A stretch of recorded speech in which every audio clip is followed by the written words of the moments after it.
Yo people, welcome back to another video. Now that Thrawn has entered the main galaxy, he is a threat, but some people aren't convinced by what we've seen of him so far. I personally think he's done well with the limited stuff that he could do, but since he's a bit on the chunky side these days, which he's come into criticism for, surely it means he won't be as much of a fighter as we saw him in Rebels, and just the rep that he has for being a fighter, coming through the ranks and everything. This makes him look a bit weak compared to what he was before. Now he's more vulnerable because he can't fight. So how can Star Wars fix this going forwards? Well, the answer is pretty simple, and it's from Legends. Introduce the Ysalamiri. The Ysalamiri are these lizard-looking creatures that often measure about 50 centimeters, and they can basically repel the Force by creating a Force-neutral bubble. It's important to note that it doesn't eliminate the Force itself, it just creates an environment where you can't possess the Force. Therefore, you're neutralized. It's believed that one bubble is about 10 meters in diameter, and the more Ysalamiri, the bigger the bubble,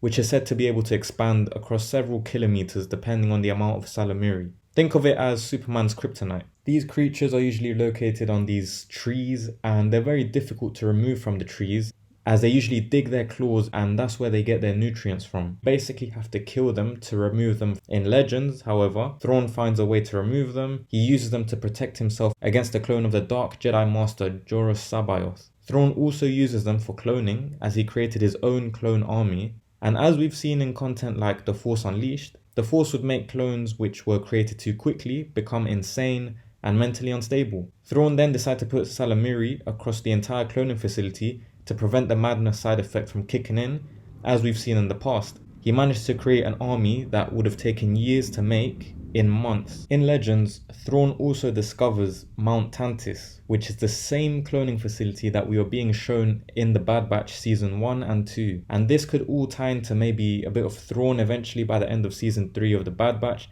Definitely all involves Palpatine, so let's see if that happens in present day Star Wars. On top of that, Dave Filoni has hinted at the existence of the Ysalamiri during Star Wars Rebels, as we can see in this picture. One thing to note is that some fans did have an issue with the Ysalamiri's existence, because how comes they just have the ability to nerf the Force? It's said that at Star Wars Celebration 2016, when they announced Thrawn would be in Star Wars Rebels, they made it very clear that the Ysalamiri would not be returning to canon, with a tweet from Pablo Hidalgo himself. However, that tweet has been deleted since, so does that mean the door is still open for the Ysalamiri's return? I'm sure there could be ways of further exploring and explaining how the Ysalamiri work, and since they're the only people who can have this ability, it's like a one-time thing, so I'm pretty sure it should be quite easy to resolve. And as I said earlier, they don't block the Force entirely, they just nerf it, they neutralize it. They make it so that no one can actually manipulate the Force inside the bubble. It's not like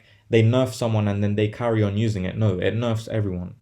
Overall, I think the addition of the Ysalamiri would be very effective, especially for Thrawn, who might need it more than ever because it looks like he won't be the type to fight. It further boosts his look as a big threat to the galaxy. Now that he's much older, we won't be able to see him in physical combat as much, if any. There's so much lore to explore which these creatures have that I think it would be a big opportunity missed if we do not see them at some point. But yeah, let me know what you think down below in the comments. Do you hate them? Did you know about them before? Anything that you have to say? Any predictions with Ahsoka going forwards? Thrawn storyline, all of that stuff, Heir to the Empire. Drop a like on the video as well while you're at it. I really appreciate the support that the channel's been receiving as well. We're nearly at 500 subs. So if you haven't subbed to the channel as well, if you're new around here, sub to the channel. Appreciate it massively. Thank you for your time and have a great rest of your day.